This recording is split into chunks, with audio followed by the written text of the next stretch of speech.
पहाड़ के पास पहुंचकर मैं उस पर चढ़ने लगा। पहाड़ पर चढ़कर मैं पहाड़ पर मौजूद गार के मुंह पर पहुंच गया। वहां एक परीज़ात पहरे पर था। वो मुझे देखकर हैरत में मुब्तला हो गया, लेकिन मैंने उसकी हैरत ज्यादा देर तक कायम रहने नहीं दी। सीधे हाथ का एक मुक्का उसके जबड़े पर और दूसरा मुक्का उसकी गर्दन पर जड़ दिया। परीज़ात वहीं ढेर हो गया। मैं गार के अंदर दाखिल हो गया। गार अंदर से काफी कुशादा था। गार में आगे बढ़ने पर मुझे कुछ आवाजें सुनाई दी। मैं आवाज की तरफ बढ़ने लगा और फिर मुझे ज़ोगान जी नजर आ गया। वो जंजीरों में जकड़ा हुआ था। उसके करीब ही दो पहरेदार परीज़ात हाथों में तलवार लिए खड़े थे। ज़ोगान जिन ने मुझे देख लिया था। मैंने ज़ोगान जिन को देखा। चंद ही दिनों में उसका चेहरा मुरझा गया था और वो काफी कमजोर नजर आ रहा था। दोनों परीज़ात भी मुझे देख चुके थे और वही उनके चेहरों पर भी हैरत के असरात कि एक आदम रात उनकी वादी में कैसे दाखिल हो गया। आका, आप? ज़ोगान जिन मुझे देखकर खुशी से खिल उठा। तुम लोग क्या मेरे दोस्त को खाना वगैरह नहीं देते हो जो ये इतना कमजोर हो गया है? मैं दोनों परीज़ादों को देखकर बोला और वो दोनों परीज़ाद जो मेरी तरफ तलवारें लहराते हुए बढ़ रहे थे रुक गए और हैरत से मुझे देखने लगे। मैं जो निहत्था था और उन दोनों के हाथों में तलवारें थी उनसे मजाक कर रहा था, उनसे खौफजदा नहीं था। लगता है इसे अपनी मौत से डर नहीं लगता, एक परीज़ात बोला। ठीक समझे, मैंने मुस्कुराते हुए कहा। एक परीज़ात ने आगे बढ़कर तलवार का वार मुझ पर किया तो उसकी तलवार मैंने अपने हाथ से पकड़ ली और तलवार मोड़ दी। मेरे इस अमल पर दोनों परीज़ात परेशान हो गए। उनके ख्याल में तो तलवार के वार से मेरा हाथ कट जाना चाहिए था, लेकिन ऐसा नहीं हुआ था। मैं अब ज़्यादा वक्त ज़ाया नहीं करना चाहता था, लिहाजा मैंने उस परीज़ात को जिसने मुझ पर वार किया था आगे बढ़कर अपनी गिरफ्त में ले लिया।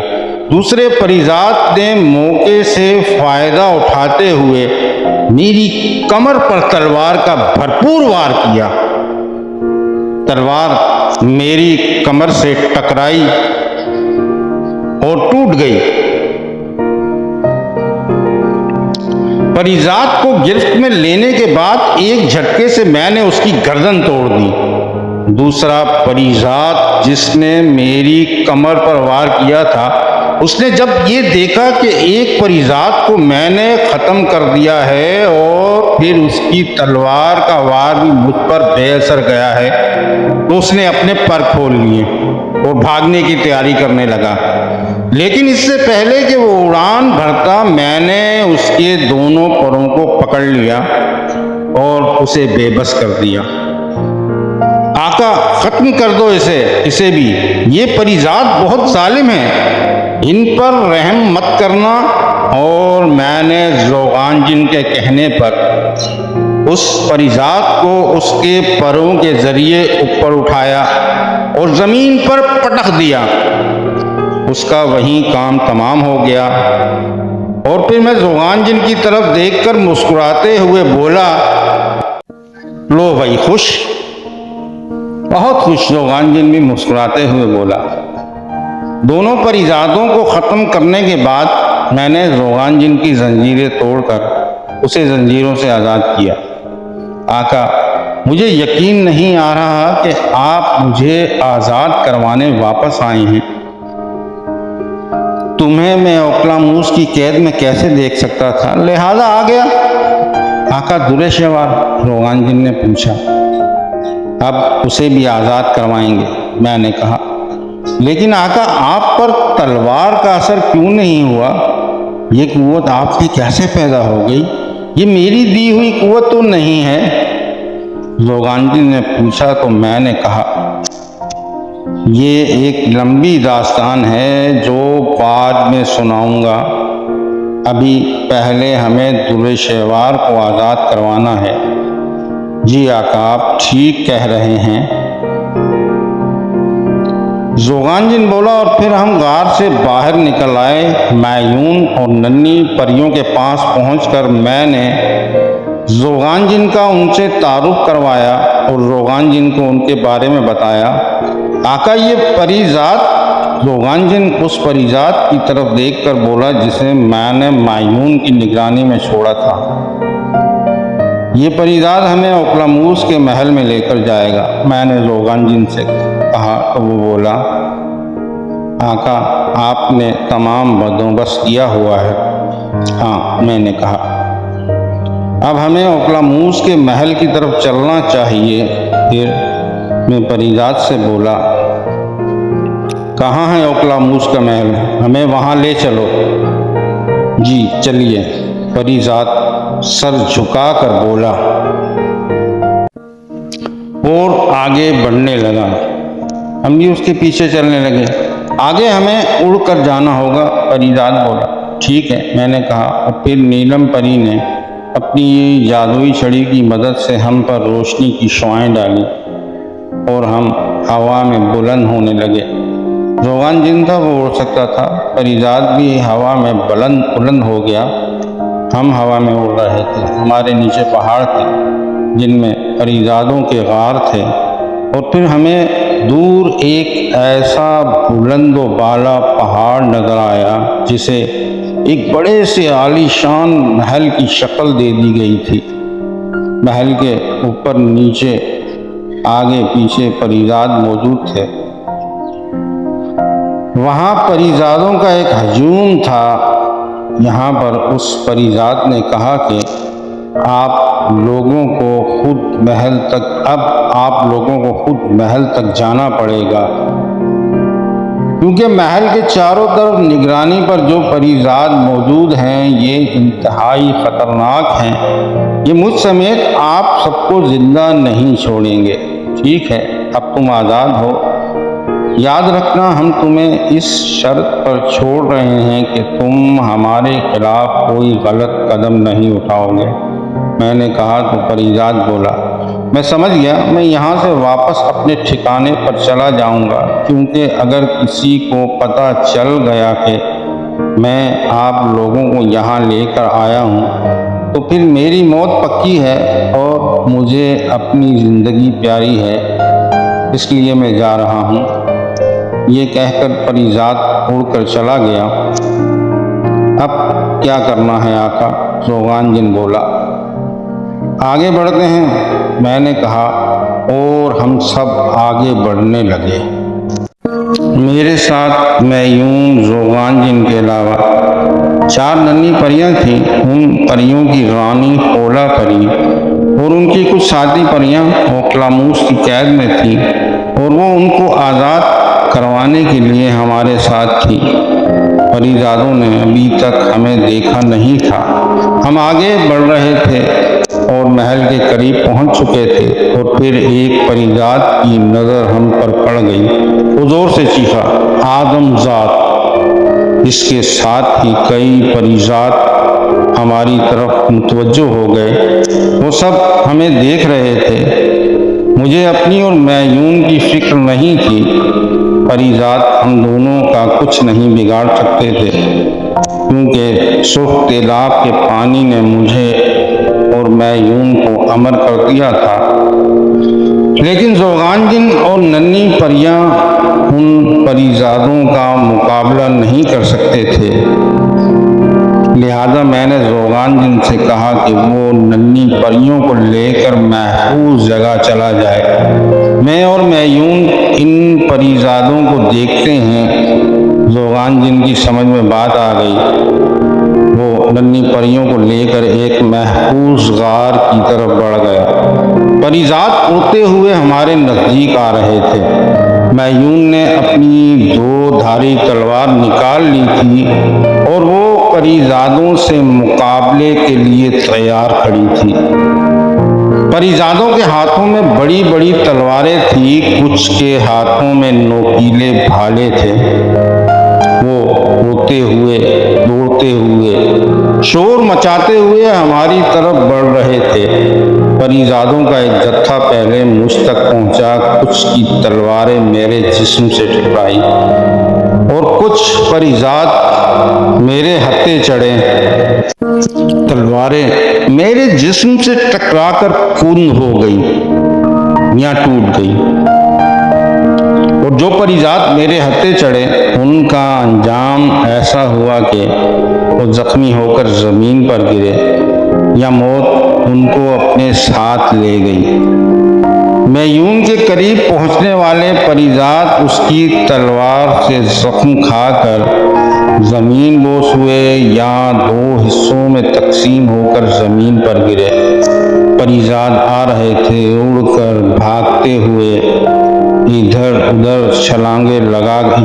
से छलांगे लगाकर, और हमारे हाथों जख्मी हो रहे थे, मर रहे थे। जाने कितने ही परिजात जमीन पर पड़े थे लाश की सूरत में या फिर जख्मी हालत में तड़पते हुए। उनका लाल लाल खून जमीन पर बिखरा हुआ था और फिर परिजादों की हिम्मत टूटने लगी। वो देख चुके थे कि उनकी तलवारें और भाले हम पर असर नहीं कर रहे थे और जो परिजाद हमारे करीब आ रहा था वो जख्मी हो रहा था या अपनी जान गंवा रहा था। ये अजीब जंग थी। हम दो आदमजात थे और हमारे मुकाबिल अनगिनत परिजात थे, लेकिन दो आदमजात बेशुमार परिजादों पर भारी पड़ रहे थे। जब कुछ और परिजात हमारे हाथों मारे गए तो बाकी परिजादों ने भाग जाने में ही आफियत जानी और फिर वो मैदान छोड़कर भागने लगे। हमने उन्हें भागने दिया। जोगान जिन परिजादों को भागते देखकर नन्ही परियों को लेकर हमारे पास आ गया। आका, आप दोनों ने तो परिजादों पर अज़ाब तोड़ दिया और उन्हें भागने पर मजबूर कर दिया। जोगान जिन मुझे और मैयून को देखते हुए बोला, तुम एक जिन हो तो फिर तुमने लड़ाई में हमारा साथ क्यों नहीं दिया? मैयून जोगान जिन की तरफ देखते हुए बोली। इसका जवाब मैं देता हूँ। जोगान जिन के बोलने से पहले मैं बोल पड़ा। असल में ओक्लामूस के इलाके में जिन्नात की ताकत खत्म हो जाती है, इसलिए जिन्नात परिजादों का मुकाबला नहीं कर सकते। ओक्लामूस ने अपने इलाके में जादुई अमल कर रखा है। ओ, ये बात है, मैयून ने कहा। और फिर हम ओक्लामूस के महल की तरफ बढ़े। हम महल के दरवाजे पर पहुंच गए। दरवाजे पर कोई पहरेदार नहीं था, शायद वो भाग चुके थे। महल का बड़ा सा मजबूत आहनी दरवाजा बंद था। महल के अंदर कैसे दाखिल होंगे, दरवाजा तो बंद है। मैयून दरवाजे को देखते हुए बोली, तोड़ते हैं दरवाजा। मैंने कहा। और दरवाजा तोड़ने के लिए दरवाजे पर कुव्वत लगाने लगा। कुव्वत लगाने से दरवाजा हिलने लगा। मेरी मजीद जोर आजमाई पर महल का बड़ा और मजबूत दरवाजा अपनी जगह से उखड़ने लगा और चंद लम्हों बाद मैंने दरवाजा उखाड़ कर एक तरफ फेंक दिया। दरवाजा तोड़ने के बाद हम महल के अंदर दाखिल हो गए। महल अंदर से काफी कुशादा था। आगे कई रास्ते भी थे। हम सीधा आगे बढ़ने लगे। महल में खामोशी थी और ये खामोशी आगे किसी तूफान का अंतिया दे रही थी। आगे जाकर हमें महल का एक बड़ा हाल नुमा हिस्सा नजर आया और इसी जगह मुझे वो नजर आया। हाँ, वही परिजाद ओक्लामूस जिसे मैं 2 बार ख्वाब में देख चुका था। उसका कद 7 फुट के करीब था। जिस्म काफी मजबूत था। सब्ज पर उसकी कमर पर मौजूद थे। लंबे सुनहरे बाल थे उसके। वो एक खूबसूरत परिजात था। परिजात ओकलामूस शक्लो सूरत से जितना खूबसूरत था, अंदर से वो इससे ज्यादा शैतानी सोच रखने वाला परिजात था। वो किसी जी रूह को खुश नहीं देख सकता था। खूबसूरत आदमजात लड़कियों, जिनजादियों और परियों को कैदी बनाकर उसे जहनी सुकून मिलता था। ओकलामूस एक बड़ी सी कुर्सी पर बैठा हुआ था। कुर्सी कीमती हीरे जवाहरात से जड़ी हुई थी। उसके दाएं और बाएं दो परिजात खड़े थे। वो भी ओकलामूस की तरह कदावर और मजबूत जिस्म के मालिक थे। इस हालनुमा जगह में कई सोने के पिंजरे थे, जिनमें आदमजात लड़कियां, जिनजादियां, परियां और नन्ही परियां कैद थी। उन्हीं में एक पिंजरे में दूरे शेवार कैद थी। वो हमें देख चुकी थी। वो पिंजरे से हाथ निकाल कर चिल्लाई थी, सामी तुम आ गए? हाँ मैं आ गया हूँ और अब तुम्हें लेकर जाऊंगा। लड़के लड़के लड़के, ओकलामूस अपनी कुर्सी से उठते हुए बोला। मेरी नजर तुझ पर उस वक्त से थी जब तू पहली बार मेरे इलाके में दाखिल हुआ था। मैंने तुझे हल्के में लिया। मैं समझा कि मेरे गुलाम परिजात तुझे आसानी से मसल देंगे, लेकिन तू तो सारी हदें पार करके मेरे गुलामों को खून में नहलाकर मेरे महल का दरवाजा तोड़कर मुझ तक पहुंच गया। और तेरी ये साथी, उसने मायून की तरफ देखा और बोला, ये लड़की तो हुस्न का एक मुकम्मल नमूना है। मैंने ऐसा हुस्न आज तक नहीं देखा। लड़की जंगजू भी है, कमाल की है ये लड़की। और अब मैं तुझे और तेरे इन साथियों को मार कर इस लड़की को अपनी कनीज़े खास बनाऊंगा। इतना बोलने के बाद ओकलामूस खामोश हो गया। तेरी ऐसी की तैसी मुझे कनीज बनाएगा? मायून तलवार लहराकर गुस्से की हालत में ओकलामूस की तरफ बढ़ने लगी, लेकिन मैंने उसे रोक दिया और ओकलामूस से बोला, अब तेरा खेल खत्म होने वाला है ओकलामूस, और तू अपने अंजाम को पहुंचने वाला है। अगर बचना चाहता है तो इन तमाम कैदियों को आज़ाद कर दे और अपने गलत कामों की माफ़ी मांग कर सुधर जा। तू एक आदमजात जिसकी कोई औकात नहीं मुझे धमका रहा है। लगता है तेरी मौत मेरे हाथों लिखी है। और फिर ओकलामूस ये कहने के बाद मेरी तरफ बढ़ा, जबकि उसके 4 परिजात सिपाही मायून की तरफ बढ़ने लगे। 2 परिजात वो थे जो ओकलामूस के दाएं बाएं खड़े थे। बाकी 2 महल की छत से लटके हुए थे, जो अब मायून के मुकाबिल आ गए थे। जोगान जिन जुड़े शेवार के पिंजरे की तरफ चला गया था और चारों नन्ही परियां अपनी रानी खोला परी की पिंजरे की तरफ उड़ते हुए जाने लगी। ओकलामूस उड़ता हुआ मेरी तरफ आ रहा था और आते ही उसने एक जोरदार मुक्का मेरे सीने पर रसीद किया और उसके मुक्के से मुझे अंदाजा हुआ कि वो बहुत ज्यादा ताकतवर है। उसका ये मुक्का अगर 10 हाथियों पर भी पड़ता तो वो उसी लम्हे ढेर हो जाता है। उसका मुक्का खाकर मैं उड़ता हुआ काफी दूर तक गया और दीवार से टकराया। मैं जहां दीवार से टकराया था वहां से दीवार का काफी हिस्सा टूटकर जमीन पर गिर गया। मैं यूं 4 दियो हेकल परिजादों से उलझी हुई थी।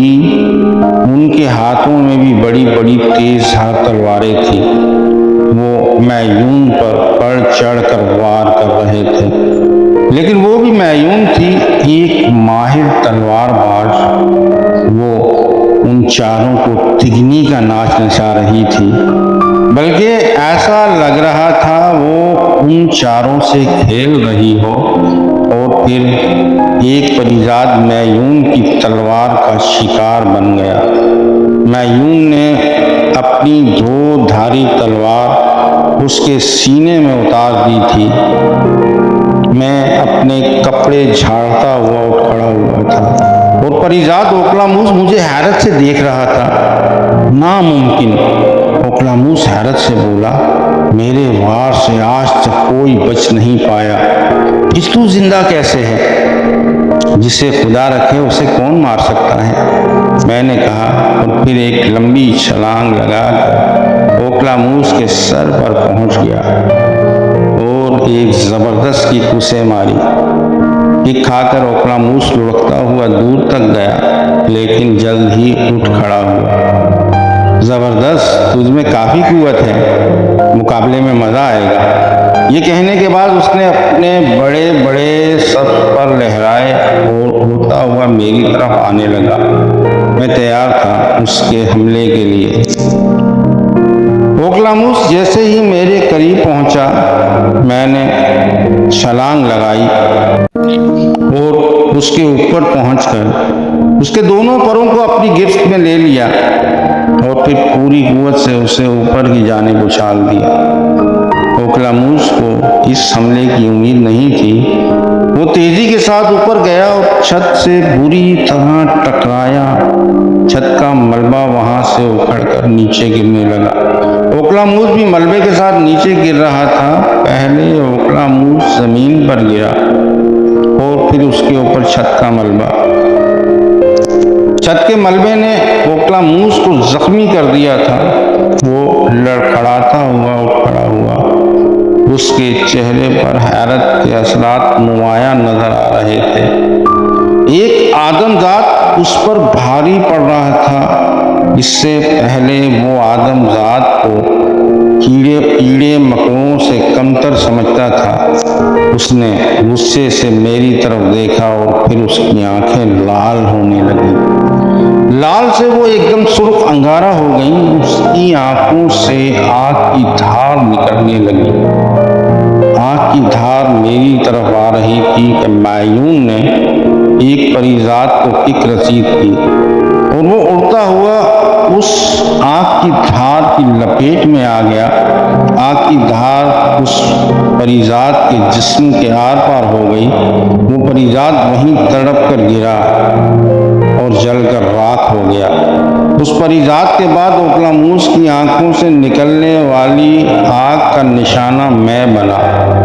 आग की तेज धार जो ओकलामूस की आंखों से निकल रही थी मेरे जिस्म पर पड़ रही थी, लेकिन वो आग की धार मेरे जिस्म के लिए ऐसे ही थी जैसे गर्म धूप बदन पर पड़ रही हो। मैं अपनी जगह सुकून से खड़ा था। ओकलामूस अब परेशान हो गया था। उसकी आंखों से निकलने वाली शुआएं इंतहाई खतरनाक थी। इतनी खतरनाक कि स्टील को पिघला सकती थी, लेकिन उन शुआओं का मेरे जिस्म पर कोई असर नहीं हो रहा था। ओकलामूस की आंखों से शुआएं निकलना बंद हो गई। अब उसने एक और वार किया। एक आग का गोला जादुई अमल के जरिए तैयार किया और उसे मेरी तरफ उछाल दिया। आग का गोला मेरी तरफ बढ़ने लगा, लेकिन मैंने अपनी जगह से हरकत नहीं की। आग का गोला मेरे बदन से टकराया और टकराने के बाद इधर उधर बिखर गया। ओकलामूस का ये वार भी खाली गया। मैं अपनी जगह पर पुरसुकून और सही सलामत खड़ा था। ओकलामूस गुस्से से लाल पीला हो रहा था। उसे अपनी शिकस्त नजर आने लगी थी, लिहाजा अब वो गुस्से के आलम में उड़ता हुआ मेरी तरफ आने लगा। मैंने जलने वाले परिजात की तलवार उठा ली। ओकलामूस गुस्से में था और गुस्सा हमेशा नुकसान पहुंचाता है।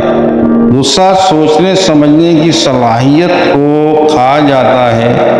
गुस्सा आने पर अक्ल काम करना छोड़ देती है। वो बुरे और भले की तमीज खो बैठता है। गुस्से की हालत में पता ही नहीं चलता कि आदमी क्या कर रहा है। और ओकलामूस की हालत भी कुछ ऐसी ही हो गई थी।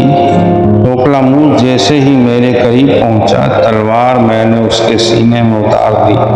तलवार उसके दिल को चीरते हुए आर पार हो गई। उसकी एक चीख बुलंद हुई और वो जमीन पर गिर गया।